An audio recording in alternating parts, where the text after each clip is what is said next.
نسينا نوينا التعلم والتعليم والتذكر والتذكير والنفع والانتفاع والإفادة والاستفادة والحث على التمسك بكتاب الله وسنة رسول الله صلى الله عليه وسلم والدعاء إلى الهدى والدلالة على الخير ابتغاء وجه الله ومرضاته وقربه وثوابه سبحانه وتعالى. أما بعد. Tuan-tuan yang dirahmati oleh Allah Subhanahu wa taala, pertama-tamanya kita merafakkan syukur kita ke hadirat Allah Subhanahu wa taala kerana pada malam yang mulia ini kita sekali lagi diberikan peluang oleh Allah Subhanahu wa taala untuk bertemu lagi di dalam perbincangan ataupun pelajaran ilmu tentang fiqh tahawulat ataupun yang disebut sebagai fiqh akhir zaman. Pengajian kita di surah Husna ni saya kira dah lebih 2 bulan tertangguh, disebabkan saya sendiri ada kerja di luar lah, ada kerja di luar. Jadi alhamdulillah pada minggu ni kita dapat sambung balik tentang perbahasan di dalam ilmu fiqh tahawulat, iaitu kita sambung kepada fiqh al-isyarah wal bisyarah. Tapi kalau sebelum ni pada 2 bulan lepas, kalau tuan-tuan masih ingat lagi, kita membincangkan satu fiqh di dalam ilmu akhir zaman, iaitu fiqh an-nawaqid wan naqaid wa mudillatul fitan. Fiqh yang berhubungan dengan pencabutan dan pertentangan dan kesesatan fitnah. Jadi minggu ni kita sambung ilmu yang kedua di dalam fiqh akhir zaman, iaitu fiqh tentang al-isyarah wal bisyarah wan nazarat. Baik, jadi fiqh yang pertama iaitu fiqh al-isyarah. Di dalam fiqh isyarah ni, fiqh ni maksudnya kefahaman. Al-isyarah bermaksud petunjuk. Jadi di dalam hadis-hadis tentang akhir zaman dan fitnah yang berhubungan dengan fitnah, ada hadis-hadis yang Nabi SAW bertutur, yang mana di dalam tuturan Nabi SAW ada namanya isyarah dan ar-rumus. Isyarah maksudnya petunjuk dan rumus maksudnya simbol.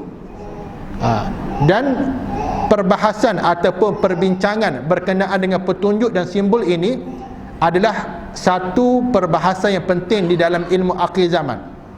Kerana Nabi SAW, kita tidak akan dapat memahami hadis-hadis yang berhubungan dengan perubahan, hadis-hadis yang berhubungan dengan petanda akhir zaman, begitu juga hadis-hadis yang berhubungan dengan fitnah, kecuali di dalam hadis tersebut terkandung simbol ataupun petunjuk yang cuba nak disampaikan oleh Nabi SAW. Dan Al-Habib Abu Bakar Al-Adni bin Ali Al-Mashhur hafizahullah ta'ala, dia ada satu bab di dalam kitab Al-Usus wal Muntalaqat, juzuk yang pertama, yang membincangkan secara khusus berkenaan dengan simbol dan isyarah di dalam hadis-hadis akhir zaman. Jadi kalau kita nak faham hadis akhir zaman ni, kena ada fiqh dia juga. Sebagaimana kita nak faham semaya, kena ada fiqh. Kalau tak ada fiqh, kita baca hadis-hadis, beberapa hadis yang berhubungan dengan semaya, kemudian kita pun Nabi tak bagi tahu supaya niat sembahyang ni. Nawaitu saja aku sembahyang zuhur 4 rakaat, Nabi tak bagi tahu, kita pun tak ada niat. Nabi tak bagi tahu ada rukuk ada sujud, kita tak ada rukuk tak ada sujud. Kalau kita belajar apa-apa sahaja ilmu, kena ada fiqh. Ilmu tentang solat kena ada fiqh berkenaan dengan solat. Ilmu tentang muamalat kena ada fiqh berkenaan dengan muamalat. Ilmu tentang jinayah kena ada fiqh berkenaan dengan jinayah. Kalau kita belajar baca ayat-ayat Al-Quran ataupun hadis-hadis Nabi, kalau tidak ada fiqh, kita tidak ada manhaj. Dalam pemikiran kita ni, kita seolah-olah tidak ada manhaj, tidak ada disiplin di dalam memahami ilmu tersebut. Sebab itulah kita dengar ada para asatizah, ada para pendakwah yang membicarakan tentang akhir zaman, tetapi bila tidak ada fiqh inilah yang membentuk malakah ilmu ataupun disiplin untuk seorang bercakap tentang ilmu tersebut. Kalau dia tidak ada fiqh, maka percakapan dia itu mengandungi khalal, kerosakan.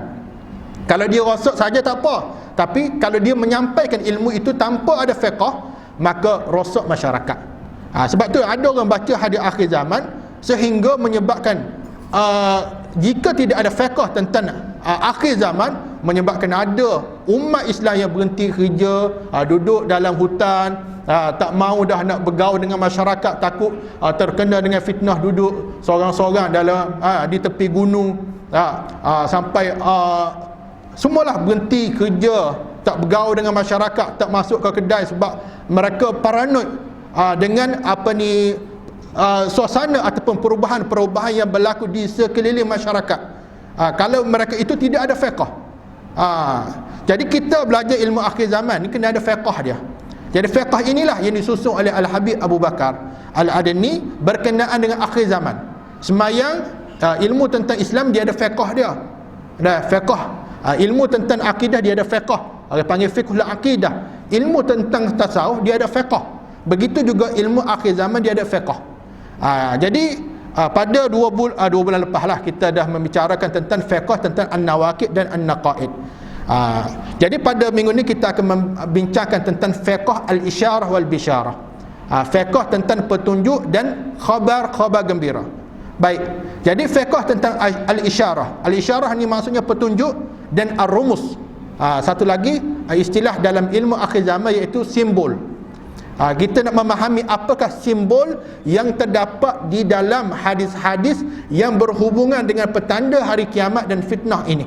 Apa yang Nabi nak bagi tahu, nak sampaikan kepada umat ini. Dan disebutkan oleh Al-Habib Abu Bakar Al-Adni bin Ali Al-Mashhur hafizahullah ta'ala, disebut fiqh al-isyarah ini iaitu wahwal fiqhul khassu bil isyarati wa ramzi an amrin muayyan afsaha anhu sallallahu alaihi wasallam tasrihan atau talmihan. Jadi fiqh al-isyarah ini iaitu satu fiqh khusus yang membicarakan tentang petunjuk dan simbol ketika mana Nabi sallallahu alaihi wasallam bercakap tentang petanda akhir zaman. Yang mana percakapan Nabi ini disebut oleh Al-Habib Abu Bakar sama ada secara tasrih ataupun talmih. Nabi bila bercakap tentang petanda, ilmu tentang petanda akhir zaman, Nabi akan membicarakan menyebut dalam 2 keadaan. Terkadang Nabi SAW menyebut secara tasrih. Secara tasrih ini apa itu tuan-tuan? Iaitu secara jelas. Nabi sebut secara direct benda tu. Dan terkadang Nabi sebut secara talmih. Talmih ni secara kiasan. Kita pun kadang-kadang kekek, kita bercakap dengan kawan-kawan kita pun ada kadang-kadang kita bercakap secara direct sehingga benda tu on the spot difaham oleh orang yang kita bercakap tu. Dan terkadang kita bercakap secara berkias. Secara berkias.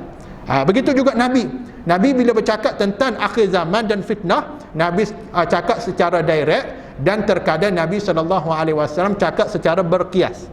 Jadi secara direct ni disebut sebagai tasrih, dan secara berkias ini disebut sebagai talmih. Baik, contoh percakapan Nabi SAW tentang hadis-hadis tentang fitnah dan petanda akhir zaman, Nabi sebut secara jelas iaitu tentang kematian Sayyidina Osman radhiyallahu taala anhu. Nabi sebut bahawa Osman ini akan mati syahid. Akan mati syahid dalam keadaan dibala, diuji.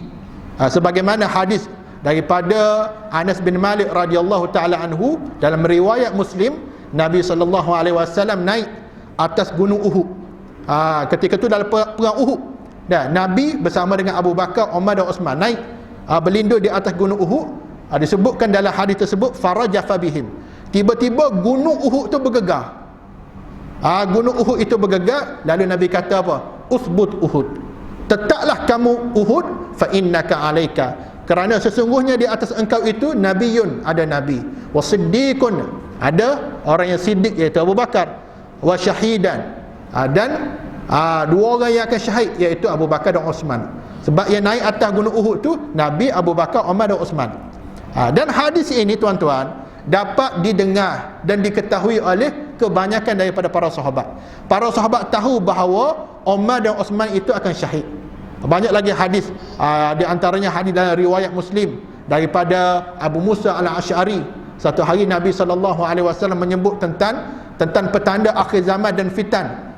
Kemudian lalu Uthman radhiyallahu taala anhu di hadapan Nabi. Lalu Nabi kata, hadza rajul yauma idzin al-huda. Lelaki ini yang lalu tadi ni yang korang tengok tu, pada hari ditimpa fitnah berada di atas petunjuk, tapi dia akan mati, dia akan syahid. Lalu sahabat tengok siapa lelaki tersebut. Lalu mereka mendapati lelaki tersebut ialah Uthman radhiyallahu taala anhu. Sahabat tahu bahawa Uthman akan syahid. Sahabat tahu bahawa Uthman akan syahid. Tapi bagaimana dia syahid tidak diketahui oleh para sahabat. Sahabat tak bertanya, tak bersibuk-sibuk untuk mengetahui bagaimana Uthman itu akan syahid. Tahu, tapi mereka tahu bahawa Uthman itu akan syahid. Tapi bagaimana keadaan dia disyahid? Syahid lagu mana? Syahid perang ke? Syahid kena lemah dari sungai pun dipanggil syahid. Syahid kena bom ke? Semua tu syahid. Tapi syahid bagaimana? Tidak ditanya oleh para sahabat. Tapi Nabi direct kepada para sahabat bahawasanya si fulan bin si fulan itu akan syahid. Bahkan di dalam ayat Quran sendiri pun jelas, Allah Ta'ala secara jelas menyebut tentang fitnah, menyebut tentang petanda akhir zaman, iaitu di antara petanda akhir zaman kematian, kewafatan Nabi SAW. Allah direct bagi tahu kepada umat ini bahawa Nabi Muhammad akan meninggal. Innaka mayyitun wa innahum mayyitun. Engkau, sesungguhnya engkau wahai Muhammad akan mati dan mereka juga akan mati. Kau ni Nabi akan mati dan mereka semua juga akan mati. Jadi para sahabat tahu bahawa Nabi mereka itu akan mati. Disebut di dalam ayat Quran. Ayat lain Allah Subhanahu wa taala menyebut wama Muhammadun illa rasulun. Dan tidaklah Muhammad itu kecuali rasul. Disebutkan wama Muhammadun illa rasulun qad khalat min qablihi rusul. Kerana telah berlalu sebelum-sebelumnya banyak lagi rasul. Afa immata, apakah kalau mereka ini mati, au qutil, ataupun terbunuh, kamu akan berpaling tadah. Jadi sahabat dia tadabbur, dia baca Quran tuan-tuan, dia baca hadis, dia baca Quran, dia tahu, para sahabat ni tahu bahawasanya Nabi Muhammad akan meninggal. Dan Nabi Muhammad akan meninggal. Dan meninggalnya Nabi Muhammad sallallahu alaihi wasallam itu adalah salah satu daripada petanda akhir zaman. Allah Ta'ala menyebut secara jelas bahawa Muhammad akan meninggal. Tetapi bagaimana Nabi Muhammad meninggal, apa yang akan berlaku setelah daripada kewafatan Nabi Muhammad tidak diketahui oleh sahabat. Jadi disebut di dalam hadis seperti qaulihi sallallahu alaihi wasallam, man naja min thalathin faqad naja. Siapa yang berjaya daripada 3 perkara, maka dia akan berjaya. Hadis ini kata Habib Abu Bakar, Nabi SAW sebut bukan secara jelas, tapi secara isyarah, dalam bentuk petunjuk ataupun simbol saja. Tadi kita sebut bahawasanya Nabi dan Allah Ta'ala sendiri menyebut tentang peristiwa ataupun petanda akhir zaman secara direct. Yang secara direct ini Nabi sebut, para sahabat didengar oleh para sahabat. Para sahabat tidak memahami secara jelas. Mereka faham, tapi mereka tak bertanya lanjut apakah yang akan berlaku setelah peristiwa-peristiwa tersebut. Tapi ada hadis yang Nabi SAW sebut tentang petanda akhir zaman secara talmih. Talmih ni secara kias, berkias. Nabi tidak sebut secara direct.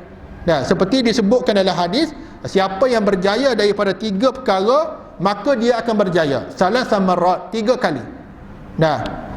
Jadi kata Al-Habib Abu Bakar Al-Adni, pengarang kitab ini, diulangkan man naja min salasin faqad naja, man naja min salasin faqad naja, man naja min salasin faqad naja. 3 kali Nabi sebut siapa yang selamat daripada 3 perkara ni, maka dia akan berjaya. Menunjukkan perkara ini adalah satu perkara yang sangat penting dan besar. Qalu, maka sahabat tanya, madza ya Rasulullah, apakah perkara tersebut? Qal, maka Nabi berkata, mauti, kematian aku. Kematian aku, siapa yang selamat daripada kematian aku, maka dia akan berjaya. Dia akan berjaya. Jadi sahabat bila dengar tentang mauti, kalimah mauti, dah sahabat dengar saja, tapi sahabat dia tak bertanya lanjut. Apa ya sebab kalau kau mati, kau kata kalau kau mati, dah siapa yang selamat daripada kematian kau, dah mereka berjaya. Bagaimana? Sahabat tak tanya. Sahabat tak tanya. Kenapa? Dah sebab ada hadis-hadis Nabi SAW, Nabi sebut tentang bahawasanya siapa yang banyak soal, diceritakan, Nabi cerita tentang umat-umat terdahulu dicelakakan oleh Allah Ta'ala kerana banyak soal dan banyak berdebat dengan Nabi-Nabi mereka. Sebagaimana kelompok Bani Israel, Allah Ta'ala celakakan mereka kerana mereka banyak bertanya tentang Nabi mereka dan banyak berdebat dengan Nabi mereka. Ketika mana Nabi Musa AS memerintahkan kepada umat dia, kepada Bani Israel, supaya menyembelih seekor lembu. Setiap orang kena sembelih seekor lembu. Jadi puak-puak dia ni tanya kepada Nabi Musa, wahai Nabi Allah, wahai Nabi Allah, lembu yang kau suruh sembelih, yang Allah Ta'ala perintahkan kepada engkau supaya menyampaikan kepada kami ini, lembu jenis lagu mana? Lembu warna biru ke, lembu warna koko ke, lembu warna hitam ke, lembu warna putih? Lepas tu lembu tu kuruh ke, lembu gemuk? Umur berapa bulan, panjang kau pendek lembu tu, ditanya detail. Sehingga bila dia tanya lagu tu, maka Nabi Musa mendetailkan, memperincikan jenis-jenis lembu tu, sehingga menyebabkan mereka tak menyembelih lembu tersebut kerana tak jumpa lembu-lembu yang disebutkan ciri-cirinya oleh Nabi Musa. Kalaulah mereka ni sembelih saja lembu, bila Nabi Musa memerintahkan untuk mereka menyembelih lembu, tanpa memperlihatkan kepada mereka ciri-ciri yang perlu ada pada lembu itu untuk disembelih, mereka sembelih lembu mana-mana, tak jadi masalah. Tapi kerana mereka ni tekan Nabi mereka, soal tanya lembu ni jenis lagu-lagu mana, Allah Ta'ala menyusahkan mereka. Jadi itulah sikap dan pendirian para sahabat. Bila Nabi royak gini, mereka tak banyak tanya dah. Mereka akak tanya, ikut hak Nabi royak tu, dia ikut belakang. Jadi bila Nabi kata man naja min salasin faqad naja, siapa yang selamat daripada 3 perkara, maka dia akan selamat. Sahabat dengar mauti, tapi sahabat tak tanya lanjut. Tak tanya lanjut apa yang selamat daripada kematian engkau ini. Dan hadis ini disebut secara isyarah. Disebutkan dengan lafaz isyarah, supaya tujuan Nabi menyebut hadis ini secara isyarah supaya tidak menyusahkan para sahabat, sebagai satu rahmat kepada para sahabat. Kalaulah Nabi sebut secara direct, nescaya para sahabat akan risau. Kalau Nabi sebut siapa yang berjaya daripada 3 perkara, di antaranya kematian aku, lepas daripada kematian aku ni akan berlaku ramai orang murtad, ramai orang yang keluar daripada Islam. Semaya Jumaat tidak didirikan di Madinah, akan berlaku peperangan melawan golongan-golongan yang murtad. Nescaya kaum muslimin ataupun para sahabat yang berada di samping Nabi ni akan bersibuk-sibuk dengan fitnah sebelum daripada tiba waktunya. Pasti mereka akan tanya, ya Rasulullah, apakah aku ni lepas daripada wafat aku akan murtad? Apa akan terjadi kepada keluarga aku? Apa gini, tanya detail. Jadi Nabi sebut secara berkiyah saja. Siapa selamat daripada 3 perkara, maka dia akan selamat. Jadi ada hadis-hadis yang Nabi sebut secara sharih, secara jelas, dan ada yang Nabi sebut secara isyarah.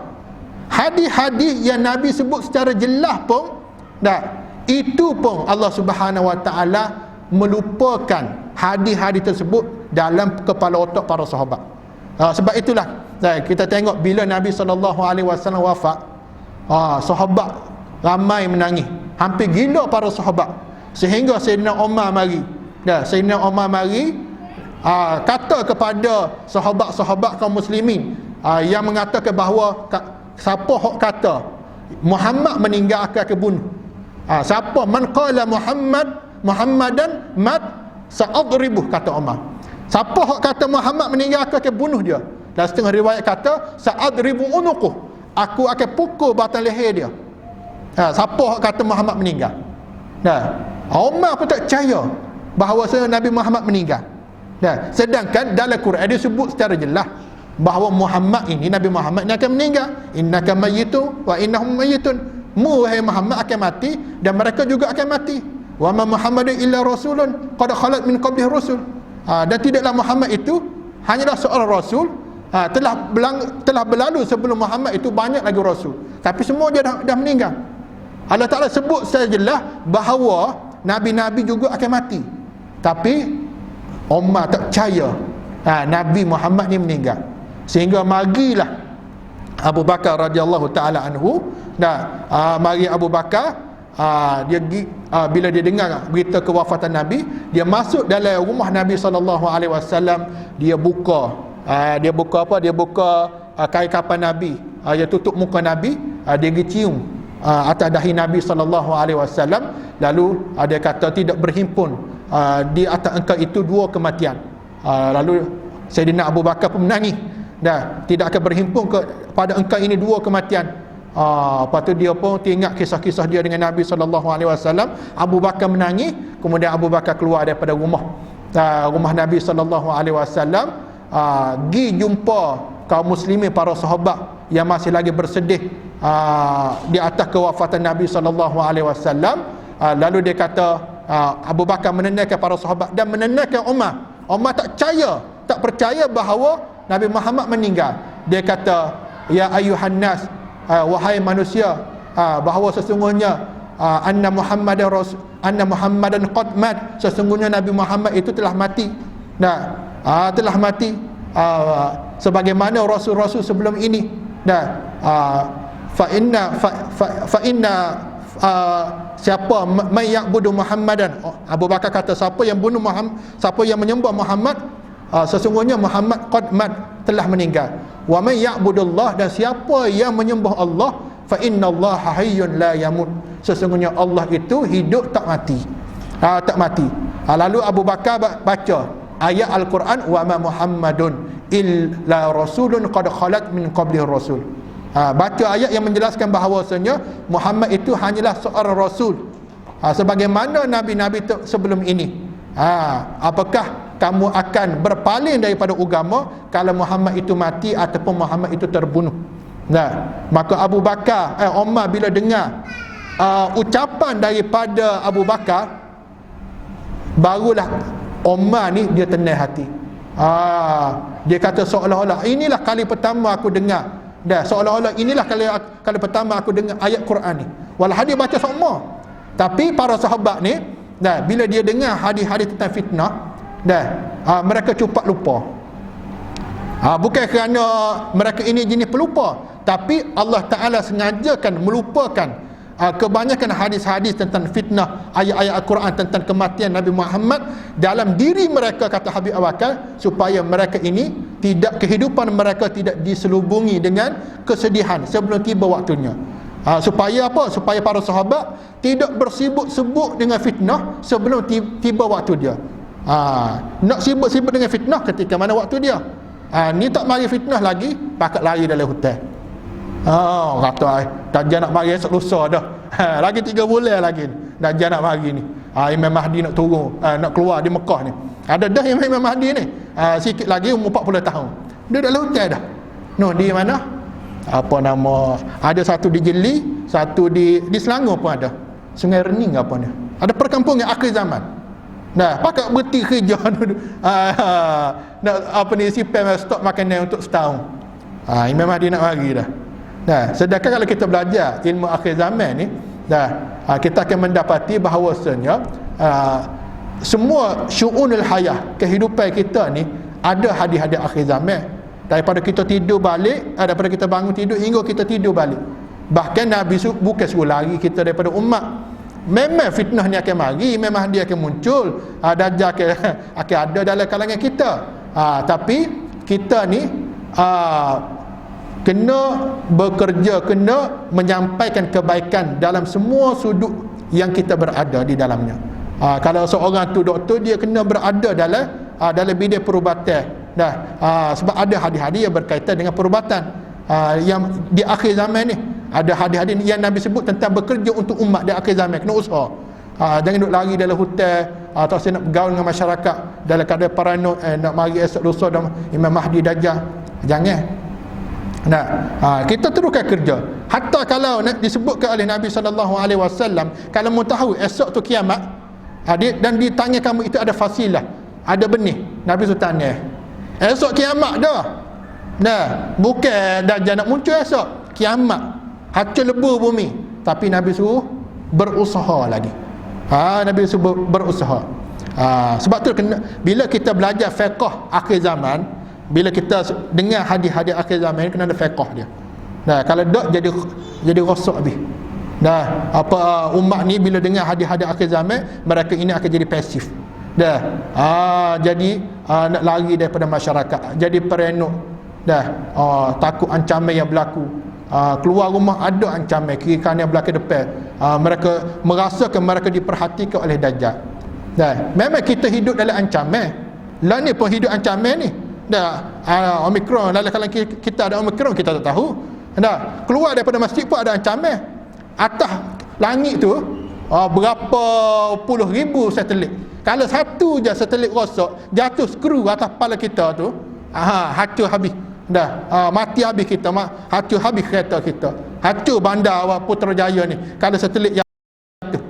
Dah, atas langit ada ancaman, bawah langit ada ancaman, keliling kelala kita ada ancaman. Tapi bagaimana kalau kita belajar ilmu akhir zaman ni, ada fiqh bagaimana untuk menghadapi ancaman tersebut, bukan lari daripada ancaman. Nah, bukan lari daripada ancaman. Tu dia. Baik, itu fiqh al-isyarah. Baik, yang kedua fiqh al-bisyarah. Kita mudah-mudah sikitlah. Dia panggil hadis tentang fiqh isyarah ni. Sebab kita Arab kan. Yang kedua fiqh al-bisyarah. Fiqh bisyarah ni merupakan fiqh tentang berita gembira yang disampaikan oleh Rasulullah sallallahu alaihi wasallam dalam bentuk tanaffusat. Dalam bentuk tanaffusat. Marahil, tanaffusatul marahil. Ini istilah yang digunakan oleh Habib Abu Bakar. Tanaffusatul marahil itu lagu mana? Iaitu marhalah kita di akhir zaman ni. Kita tahu marhalah kita dalam keadaan teruk, dalam keadaan diancam dengan pelbagai ujian, bala, wabak, penyakit, peperangan dah. Lain peperangan di Rusia, Ukraine dah apa semua tu. Ada. Dah disebutkan oleh Nabi sallallahu alaihi wasallam tentang benda-benda tersebut dalam fiqh al-malahim, dalam fiqh tentang peperangan-peperangan yang berlaku di akhir zaman. Tapi dalam waktu yang sama ada al-bisyarah. Bisyarah ni berita gembira yang Nabi sampaikan kepada umat ini, yang mana umat ni tahu bahawa mereka ini hidup dalam keadaan diuji dengan pelbagai ujian. Tapi dalam masa yang sama ada hadis-hadis yang melegakan umat bagi mereka yang bersabar. Yang menenangkan umat yang ketika itu ditekan dengan ujian. Baik. Jadi fiqh bisyarah ini disebutkan oleh Nabi SAW. Ada fiqh bisyarah yang murtabitun bizawat, yang berhubungan dengan individu. Yang berhubungan dengan individu. Sebagaimana Nabi SAW berkata kepada Sayyidina Ali karamallahu wajhah, anta minni bimanzilati Harun min Musa. Nabi berkata kepada Sayyidina Ali, mu di sisi aku ini sebagaimana hubungan Harun di sisi Nabi Musa AS.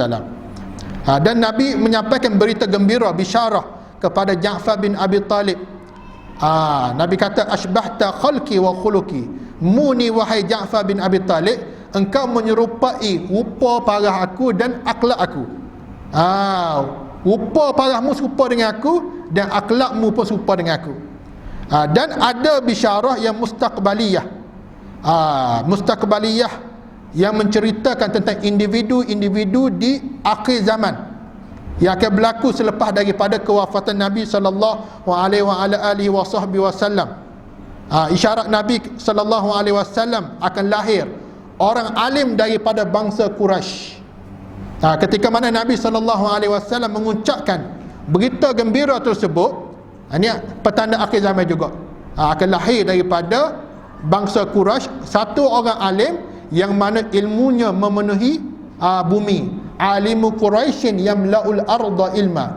akan lahir satu orang alim daripada bangsa Quraisy yang mana ilmu dia memenuhi bumi. Ketika mana Nabi mengucapkan hadis tersebut, tak lahir lagi Imam Syafi'i. Jadi apabila Imam Syafi'i lahir berada dalam kalangan umat, maka orang ahlu zaman ketika itu mengatakan bahawasanya Imam Syafi'i lah yang dimaksudkan oleh Nabi SAW sebagai orang alim daripada Quraisy yang mana ilmu dia memenuhi bumi. Dan berita gembira Nabi SAW tentang kemunculan Imam Mahdi. Kita jangan takut muncul Imam Mahdi ni. Orang yang takut munculnya Imam Mahdi siapa dia? Pokok Dajjal lah. Pokok Dajjajilah. Wa bi Isa alaihi salam fi akhir zaman. Dan turunnya Nabi Isa di akhir zaman itu adalah berita gembira. Berita gembira. Berita gembira yang Nabi SAW menceritakan tentang kemunculan individu-individu tersebut di akhir zaman. Ini adalah berita gembira yang berhubungan dengan individu. Ada berita gembira yang murtabitun bimarahil, yang berhubungan dengan zaman. Seperti mana Nabi SAW menyebut khairul quruni qarni, sebaik-baik kurun adalah kurun aku. Summal ladzina yalunahum, kemudian kurun selepas daripada kurun aku. Summal ladzina yalunahum, kemudian selepas daripada kurun aku. Yakni dalam lingkungan 300 Hijriah. Kurun ini adalah kurun yang terbaik. Tetapi Habib Abu Bakar kata, mudhabit daripada fawaid ucapan daripada Habib Abu Bakar, dia kata, apakah kebaikan ni hanya ada pada 300 tahun pertama sahaja, selepas daripada Nabi SAW hijrah, 100 tahun pertama dipanggil kurun salaf yang pertama. Kemudian 100 tahun yang kedua, iaitu dalam lingkungan 200 tahun hijrah, zaman salah lagi, salah yang kedua. Kemudian 300 tahun kemudian 300 tahun selepas daripada Nabi hijrah, dipanggil salaf yang ketiga. 300 tahun hijriyah ni adalah zaman salafus salih. Zaman salafus salih ini zaman yang terbaik. Zaman yang terbaik yang dikatakan, yang disebutkan oleh Nabi SAW. Zaman tersebut zaman penuh barakah. Jadi pengarang kita ini kata, apakah zaman selepas daripada kita ni zaman tak baik?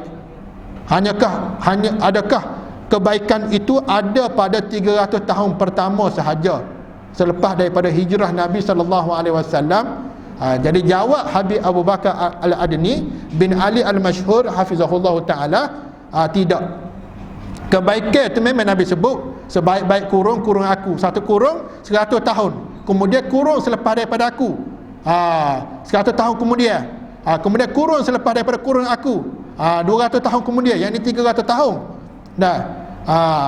Jadi kalau kita faham hadis ni dengan fahaman yang sekerap, bahawasanya kita kata kurun lepas kita ni tak ada dah kurun yang terbaik, tak ada dah kebaikan. Tapi kata Habib Abu Bakar, dia kata kebaikan itu tidak terhenti sahaja pada kurun salafus salih, tapi akan datang selepas daripada zaman Nabi SAW kurun yang terbaik yang ada padanya Imam Mahdi dan Nabi Isa.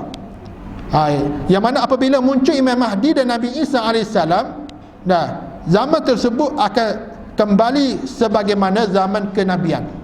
Zaman tersebut, zaman yang ada padanya Imam Mahdi dan Nabi Isa, zaman tersebut akan kembali kepada zaman kenabian.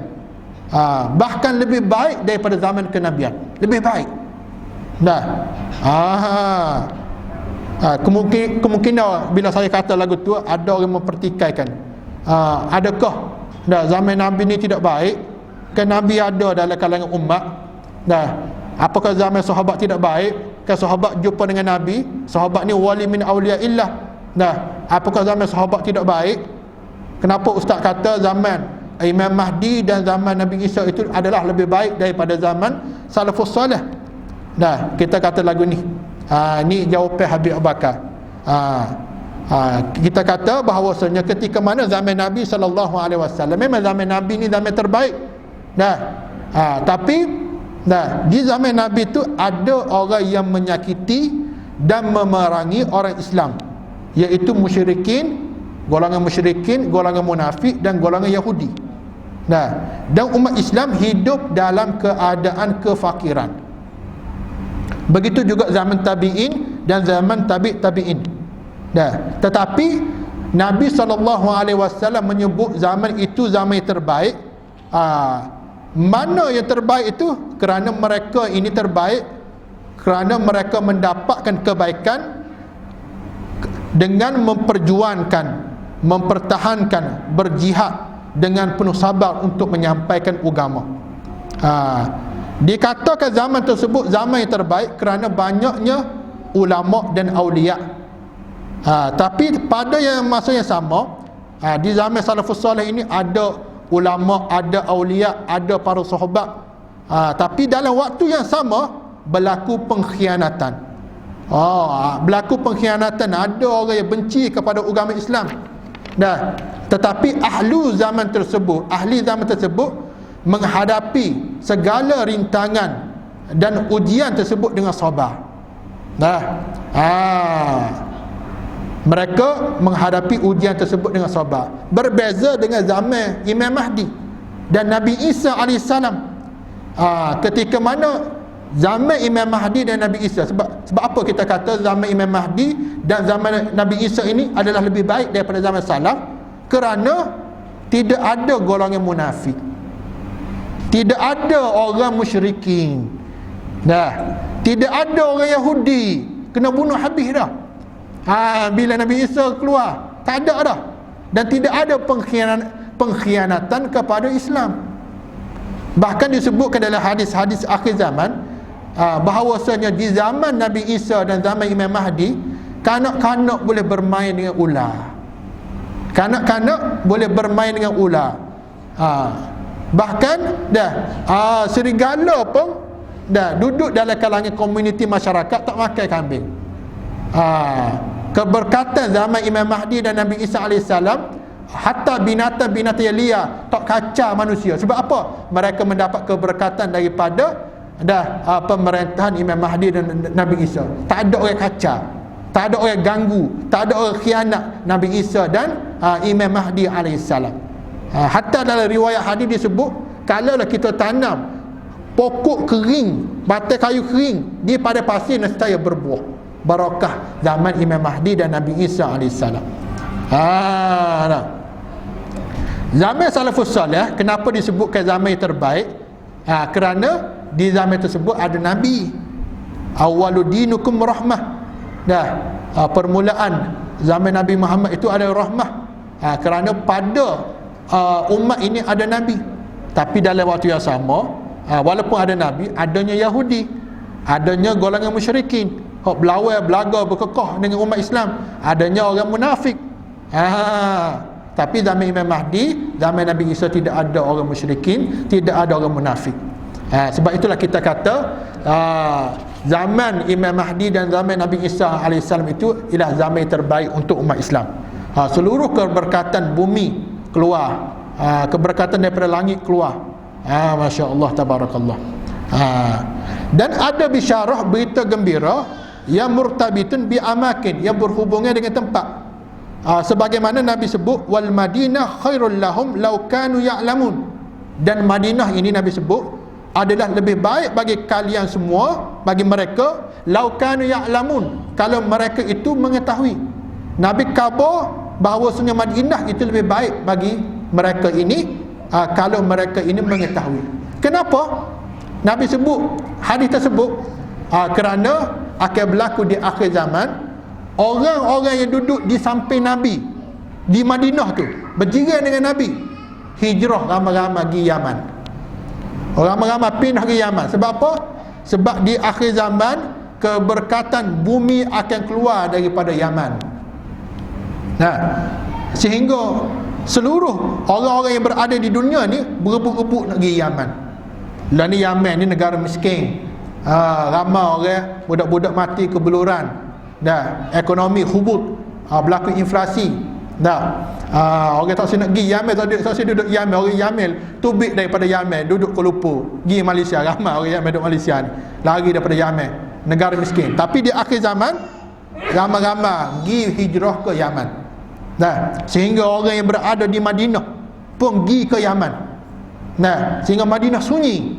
Sebab tu Nabi sebut wal Madinah khairul lahum. Madinah itu lebih baik bagi mereka lau kanu ya'lamun, sebagai kalau mereka itu mengetahui.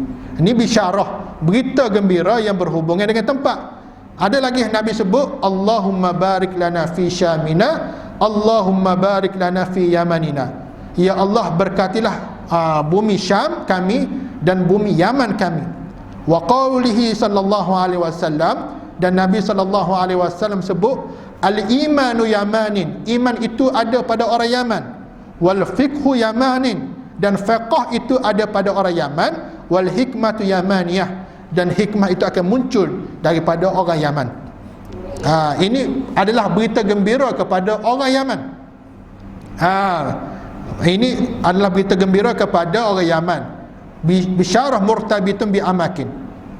Ya Nabi sallallahu alaihi wasallam menyebut secara khusus tentang tempat tersebut akan ada barakah. Jadi al-imanu yamanin, iman itu ada pada orang Yaman. Lepas kita ni bukan orang Yaman ni, cuma kita pergi ngaji Yaman. Adakah kita ini akan mendapat iman sebagaimana yang disebutkan oleh Nabi SAW, al-imanu yamanin? Adakah dia khusus kepada orang Yaman saja, tidak kepada yang lain? Apa maksud al-imanu yamanin? Kata Habib Abu Bakar Adni, maksud iman itu ada pada orang Yaman, iaitu kullu man yaskunu fi Yaman yudrikul iman. Setiap mereka yang tinggal di Yaman akan mendapat iman. Walaupun dia orang luar, kita orang Malaysia pergi Yaman akan mendapat iman dengan barakah bumi Yaman. Wal fiqhu wal hikmah, begitu juga kita akan dapat fiqh dan hikmah.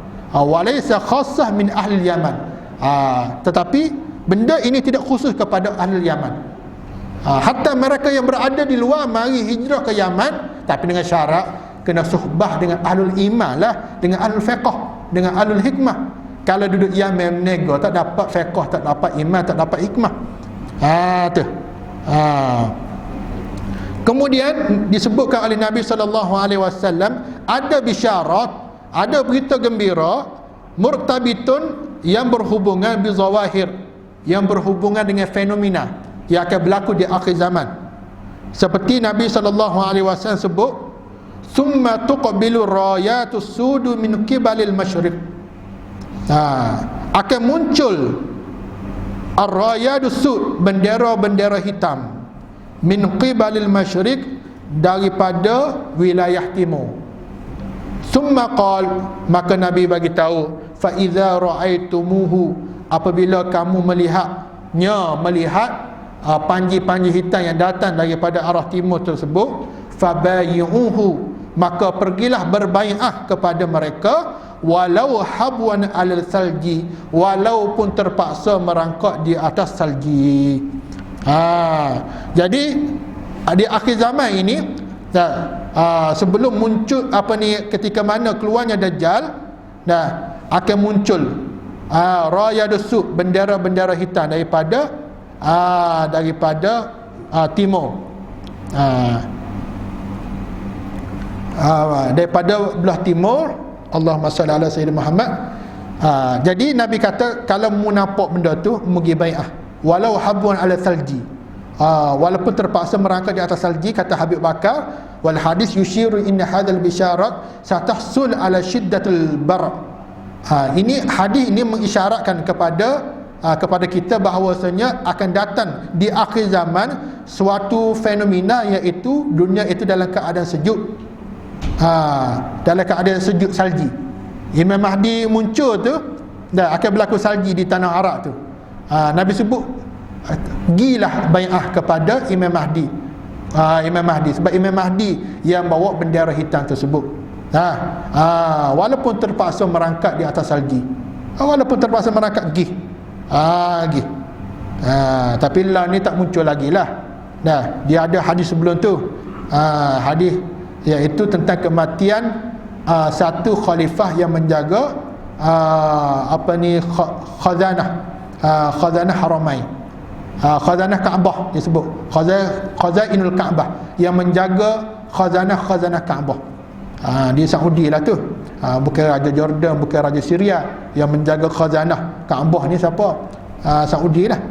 Mati raja tersebut, maka anak beranak raja tersebut bunuhan antara satu sama lain. Dia hadis tu panjang, sehingga akan muncul yang membawa panji-panji hitam daripada sebelah timur. Lah ni ada ke tak? Tak ada lagi. Orang kata Taliban lah, ke mana Taliban tu? Dia bawa panji-panji hitam tu daripada, dia pun belah timur. Afghanistan ni belah Khurasan, kan belah timur. Jadi apakah boleh kita menganggap bahawasanya golongan Taliban ini adalah rayadus su' yang dimaksudkan oleh Nabi SAW, ataupun kita katakan bahawasanya Taliban ini adalah pok-pok Bani Tamim, yang akan menjadi penolong Imam Mahdi. Sebab mereka ni tak pernah kalah dalam perang, berperang menang semua. Perang lawan Rusia kalah, perang lawan Amerika kalah. Mereka ni hidup lagi tu, mereka masih lagi berjihad lawan Amerika, sehingga Amerika tu kalah, keluar daripada, dia agak kalah lah, keluar daripada Afghanistan tu. Sehingga Taliban sekarang ni pegang Afghanistan. Apakah kita boleh menganggap bahawasanya hadis ini boleh kita nak relatekan dengan fenomena hari ini, iaitu yang berlaku di Afghanistan, yang merujuk kepada Taliban? Tak boleh. Sebab apa? Sebab ada sebelum daripada berlakunya kemunculan panji-panji hitam, daripada arah timur ni, ada hadis disebutkan akan berlaku pemberontakan di tanah Arab, disebabkan kematian khalifah yang menjaga khazanah Kaabah. Sekarang ni ada berlaku tak benda tu? Tak berlaku lagi. Kemudian boleh tak kita relatekan hadis ini dengan puak-puak Taliban? Tak boleh. Lebih baik kita diam. Kita sabar dulu daripada mengulas. Disebutkan oleh Allah Ta'ala, wa allaysa lil insana wa alla taqfu ma laysa laka bihi ilmi. Jangan kamu bercakap kalau kamu tidak ada ilmu tentang dia. Maksudnya kita tak tahu lagi benda tu berlaku ke tak lagi. Lebih baik kita diam, sikap kita diam, sehingga berlaku peristiwa tersebut, barulah kita boleh mengiyakan Taliban ke ataupun kumpulan-kumpulan lain ke. Ini bisyarah yang berhubungan dengan zawahir, yang berhubungan dengan fenomena. Baik, ada lagi fiqh yang berhubungan dengan ancaman, fiqhun nazarat, dan ada fiqh yang berhubungan dengan hasanah. Hasanah tentang immunity, bukan illuminati, immunity. Ada kelompok-kelompok yang kita tak boleh nak kata kepada dia, tak boleh nak caci, tak boleh nak kritik, tak boleh nak tag ke dia. Sebagaimana para sahabat, di akhir zaman ni akan berlaku kelompok-kelompok yang mencaci para sahabat. Nabi sebut, iza subba ashabi, iza zaharatil fitan wa subba ashabi. Apabila telah zahirnya fitnah dan dicela para sahabat aku, sahabat Nabi pun orang cela, maka untuk menghadapi fitnah dicelanya para sahabat, pencelaan ke atas para sahabat, ada satu fiqh yang telah disusun oleh Al-Habib Abu Bakar, iaitu fiqh hasanah, fiqh immunity. Fiqh immunity ni pun difahami daripada hadis-hadis Nabi. Nabi orang ni tak boleh nak cela, tak boleh nak caci, kerana mereka mempunyai immunity daripada syarak. Macam raja ni, raja kalau dia buat salah, boleh nak kena tag dia tak? Tak boleh. Tak boleh nak kritik, nak ngata ke dia, tak boleh. Sebab dia mempunyai immunity, kekebalan daripada undang-undang. Undang-undang gazet lagu tu. Begitu juga para sahabat. Walaupun para sahabat ni ada buat salah, sahabat tidak maksum, Nabi je maksum, tetapi sahabat ini mempunyai immunity daripada syarak, daripada dicela.